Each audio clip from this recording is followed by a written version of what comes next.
नमस्कार, मैं रविंद्र थपड़ू आपके समक्ष आज यहाँ उपस्थित हुआ हूँ एक नए वार्ता के साथ, एक नई इच्छा शक्ति के साथ। आज हमारे बीच जम्मू के एक leading liver specialist doctor Rahul Khajuria ji मेरे साथ बैठे हुए हैं और आज इन्होंने एक लीवर जो कि हमारी सेहत का एक बहुत बड़ा अंग है, उसके बारे में आज यहाँ पर एक कैंप का आयोजन किया था। आज मैं इन्हीं से जानना चाहूँगा, doctor Rahul Khajuria ji, son of the soil और जम्मू के एक लीडिंग लिवर स्पेशलिस्ट भी हैं। आइए हम इन्हीं से जानते हैं कि ये लिवर है क्या और इसको हम कैसे बचा सके, ताकि हमें पता चले कि हम अपनी ज़िंदगी को कैसे सही ढंग से आगे ले जाएं। Doctor Rahul sir. Thank you sir. मेरा नाम डॉक्टर राहुल खजूरिया है। मैं एक हेपेटोलॉजिस्ट हूँ, लीवर स्पेशलिस्ट। सबसे पहले मैं आपको बताऊँ, लीवर जो है ये 1500 ग्राम का एक आर्गन होता है हमारी बॉडी का, जो कि right side of the body में होता है। तो हमारी ड्यूटी होती है इसको हमेशा राइट रखना। राइट रखना मतलब देखिए, अगर आप जो लीवर है, अगर आपको कोई सिम्टम आ रहे हैं, जैसे कि आपके फेस के ऊपर कालापन आ रहा है, या आपका वजन बढ़ रहा है, या आपके गाल सूज रहे हैं, या फिर आपको हल्की हल्की दर्द होती है पेट में, राइट साइड के ऊपर हल्की हल्की दर्द होती है, या फेस में कालापन आ रहा है, तो ये कुछ लक्षण हो सकते हैं जो कि हमें बता देते हैं कि हमारा लीवर जो है वो इतना अच्छा नहीं है। फिर कुछ साइंस भी होते हैं जो कि हमें बताते हैं कि लीवर जो है वो मेटाबॉलिकली इतना फिट नहीं है। उसमें क्या होता है कि पेट के ऊपर, गले के ऊपर काली लाइन का आ जाना, इसको ब्लैक लाइन बोलते हैं। फिर वार्स का आ जाना, स्किन टैक्स जिसको बोला जाता है, और कालेपन का आ जाना, मतलब कि काली काली लाइन्स आना शुरू हो जाती है, फेस के ऊपर ब्लैकनिंग होना शुरू हो जाती है, वजन का बढ़ना शुरू हो जाता है, वेट गेन शुरू हो जाता है। और कुछ लेटर स्टेजेस में क्या होता है, फिर पेट में पानी आ जाना, जॉन्डिस आ जाना, आँखों में पीलापन हो जाना और खून की उल्टी हो जाना। ये एंड स्टेज साइन रहते हैं जो कि हमें लीवर में जब लास्ट स्टेज में पहुँच जाता है तो तब ये हमें दिखते हैं। डॉक्टर साहब, आजकल एक कॉमन साइन जो भी हम जब भी किसी से बात करते हैं तो यही कहा जाता है जी आपका फैटी लिवर है, ग्रेड 1 है, ग्रेड 2 है। सर, इसका क्या मतलब है? ये फैटी लिवर का क्या मतलब है? थोड़ा सा संक्षिप्त में और एक कॉमन लेमैन के लिए। देखिए, आजकल क्या है कि हम देख रहे हैं कि लोगों का खाना पीना सब बिल्कुल अच्छा नहीं है। मतलब आप देखोगे कि एवरी जो 3rd पर्सन है उसका फैटी लिवर है। तो फैटी लीवर का जो मोस्ट कॉमन रीज़न रहता है वो है कि तो डाइटरी हैबिट्स अच्छी नहीं है। मतलब लोग बाहर का फ्राइड फूड्स बहुत ज़्यादा खा रहे हैं, चाइनीज़ खाना बहुत ज़्यादा खाया जा रहा है। दूसरे फैक्टर्स रहते हैं, अल्कोहल का इंटेक भी आजकल हम देख रहे हैं, जवान लोग जो हैं वो अल्कोहल लेना शुरू कर दिया गया है। और कुछ लोग कहते हैं कि जी 2 पैक पी लेते हैं, रात को नींद नहीं आती है तो चलो 1-2 पैक पी लेते हैं, तो वो अल्कोहल जो है वो भी हमारे लीवर में फैट करता है। फिर कुछ अदर काजेज़ होते हैं, जैसे हेपेटाइटिस, कुछ वायरल इन्फेक्शन होते हैं, हेपेटाइटिस बी है, सी है, ये भी हमारे लीवर के ऊपर नुकसान करते हैं।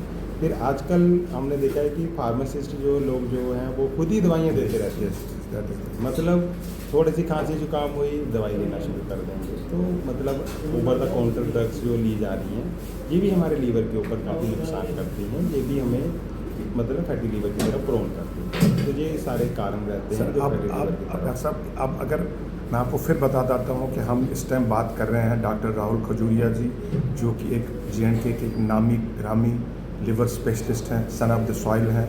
इनसे मैं दोबारा ये पूछता हूँ कि अगर अब किसी को ये फैटी लिवर की शिकायत आ गई है और इसको हम कैसे ठीक कर सकें, और क्या अपनी बॉडी में क्या चेंजेस हम ला सकते हैं, क्या डाइटरी हैबिट चेंज कर सकते हैं जिससे कि हम एक ऊर्जा, जिसको कि लिवर को कहा जाता है कि ऊर्जा का अड्डा यही होता है, तो उसको कैसे ठीक कर सकते हैं? तो लीवर को हम एक टर्म यूज़ करते हैं, इसके लीवर मतलब इंजन की तरह होता है। राइट। तो हमारी बॉडी का इंजन जो है वो लीवर ही है, आपने सही बोला। तो इसको दुरुस्त कैसे करें? सबसे पहले कि हमें अपनी डाइट पे ध्यान देना चाहिए, क्लीन खाना खाना चाहिए। क्लीन खाने का मतलब है कि हमें बाहर के जो फैटी फूड्स हैं वो अवॉइड करने चाहिए। घर का खाना, सिंपल जो बना हुआ खाना होता है वो खाना चाहिए। दूसरा, जो सिगरेट स्मोकिंग करते हैं तो वो आपको स्मोकिंग वगैरह अवॉइड करनी चाहिए। तीसरा, अल्कोहल नहीं लेना चाहिए। आप अल्कोहल ले रहे हैं तो उसको स्टॉप कर दीजिए। फिर वेट रिडक्शन करनी चाहिए। आपको आपकी हाइट के हिसाब से वेट रखना चाहिए। सपोज अगर आपकी हाइट है 170 सेंटीमीटर, तो आपका वेट जो है अप्रॉक्सीमेटली 70 किलो के करीब होना चाहिए। और अगर आपकी फैमिली हिस्ट्री है शुगर, बीपी, थायराइड की, तो आपका वेट जो है 100-5 करना पड़ेगा, तब मतलब 65 के पास होना चाहिए। 170 सेंटीमीटर हाइट वाले की बात कर रहे हैं, तो तब उसका वेट 65 kg होना चाहिए, मतलब उसको 5 किलो एक्स्ट्रा कम करके चलना है अगर फैमिली हिस्ट्री है तो। फिर कुछ डाइट का हो गया, अल्कोहल छोड़ देना है, smoking, over the counter drugs avoid कीजिए। फिर देखिए उसका कारण क्या है, सबसे पहले हमें ढूंढना चाहिए कि हमारा कारण क्या है जिस वजह से हमारा लीवर जो है प्रॉब्लम कर रहा है, फिर उस कारण के लिए दुरुस्त किया जाता है। जैसे कई लोगों को वायरल इन्फेक्शन की भी पॉसिबिलिटी, आजकल हम देख रहे हैं कि छोटे छोटे लोग IV ड्रग अब्यूज़र हैं, तो उनमें हेपेटाइटिस B, C के बड़े कॉमन कारण हैं जो कि हमें मिल रहे हैं। तो अगर हम ये चीज़ें अवेयरनेस फैलाते हैं कि इनसे वायरल जो है लीवर ख़राब होता है, तो उससे भी हमें हेल्प मिल सकती है कि लोग अगर ऐसी चीज़ें करने, नशे करने छोड़ दें, तो उससे भी हमारा लीवर दुरुस्त हो जाएगा। और रोज़ रेगुलर फिट करना है और एक्सरसाइज को प्रमोट करना चाहिए। मतलब रेगुलरली हमें एटलीस्ट 5 डेज़ पर वीक जो है 45 मिनट एक्सरसाइज करनी चाहिए। उसमें आता है रेजिस्टेंस एक्सरसाइज, मतलब 15 से 20 मिनट आप स्विमिंग कर लो, 15 मिनट साइकिल चला लो, ठीक है। फिर आप थोड़ा सा लाइट जिम में थोड़ा सा डंबल के साथ अगर एक्सरसाइज करते हैं तो ये आर वेरी गुड एक्सरसाइजेस। तो वॉक जो है, हम वॉक भी बोलते हैं कि चलो एक्सरसाइज में, लेकिन वॉक जो है देखिए, अगर आपकी एज ओल्ड एज है तो आप वॉक कीजिए, लेकिन अगर आप जवान हैं तो आपको रेजिस्टेंस एक्सरसाइज जो है, एरोबिक एक्सरसाइज जो है, इनको ज़्यादा प्रमोट करना चाहिए। फिर कुछ जैसे ब्लैक कॉफ़ी है, उसका बड़ा अच्छा रोल है लीवर में। ब्लैक कॉफ़ी जो है ये लीवर से फैट को भी निकालती है, फैटी लीवर को भी कम करती है, हमारी इन्फ्लेमेशन को भी कम करती है, और जो लीवर में सोजिश होती है वो तो कम करती ही करती है। फिर हमने देखा कि कुछ स्टडीज़ में ये लीवर कैंसर को भी कम करती है। बट जो ब्लैक कॉफ़ी है उसमें देखिए कैफीन थोड़ा ज़्यादा रहता है, तो कुछ लोगों में बीपी थोड़ा सा हायर साइड होने का रिस्क रहता है। तो अगर आप ब्लैक कॉफ़ी शुरू करते हैं तो इनिशियली 1 कप से शुरू कीजिए, फिर उसको आस्ता आस्ता बढ़ाइए अगर आपको सूट करती है तो। दैट मीन्स डॉक्टर साहब कि हमें पहले स्टेप लेना चाहिए कि we should control our BP, we should control our weight and then we should also, जैसे आपने एडवाइस किया कि हम ब्लैक कॉफ़ी का भी इस्तेमाल, कि ब्लैक कॉफ़ी कितनी लेनी चाहिए सर हमें? देखिए ब्लैक कॉफ़ी, देखिए आपने जैसे बोला पहले weight reduction, exercise, no alcohol, no smoking, ये सब चीज़ें और जो रिस्क फैक्टर हैं वो सब करने ही चाहिए, ये सब तो कंट्रोल करना ही चाहिए, ठीक है। फिर उसके अलावा आ जाता है कॉफ़ी कितना लेना चाहिए। देखिए कॉफ़ी के 2 कप से शुरू कीजिए। मतलब कि देखिए कई लोगों में हमने देखा कि क्या कॉफ़ी के लिए तो बोल देते हैं कि कॉफ़ी अच्छी है, वो हम भी मानते हैं कॉफ़ी अच्छी है, लेकिन देखिए कॉफ़ी के लोगों में ना गैस्ट्राइटिस का भी रहती प्रॉब्लम करती है। तो मतलब आपने कॉफ़ी शुरू की कि डॉक्टर साहब हमारा लीवर ठीक हो जाएगा, तो आप गैस्ट्राइटिस में फंस गए। तो इसीलिए कॉफ़ी हम कोशिश कीजिए पहले 1 कप से शुरू कीजिए, फिर आप उसको बढ़ाते बढ़ाते 2 कप और एटलीस्ट 3 से 4 कप तक कॉफ़ी। डॉक्टर साहब एक चीज़, हमारे J&K में बहुत सारी प्रॉब्लम, अभी फ्लड्स आए इतने, तो फ्लड, ये जो वाटर बॉर्न डिजीज़ हैं ये भी लीवर को प्रॉब्लम करती हैं सर, इसके बारे में भी थोड़ा एडवाइस हमारे। जो कुछ वायरल हेपेटाइटिस जो होते हैं वो इनसे भी फैलते हैं, जो मतलब कि वाटर बॉर्न होते हैं, इसमें हेपेटाइटिस A बहुत कॉमन रहता है। जबकि फ्लड के दौरान ना, कि अगर हम अच्छा पानी नहीं पी रहे हैं, मतलब जहाँ तो कोशिश कीजिए बॉइल्ड वाटर पीजिए, जहाँ फिल्टर्ड पानी ही पीना चाहिए, क्योंकि ये वाटर बॉर्न डिजीज़ होती हैं। अगर आप वाटर अच्छे से प्यूरीफाई नहीं हो पा रहा है तो इनका काफ़ी एपिडेमिक आने का भी रिस्क रहता है। आजकल हम देख रहे हैं छोटे छोटे बच्चों में भी हेपेटाइटिस A, E बहुत ज़्यादा आ रहा है, प्रेग्नेंट फीमेल्स में हेपेटाइटिस E मिल रहा है।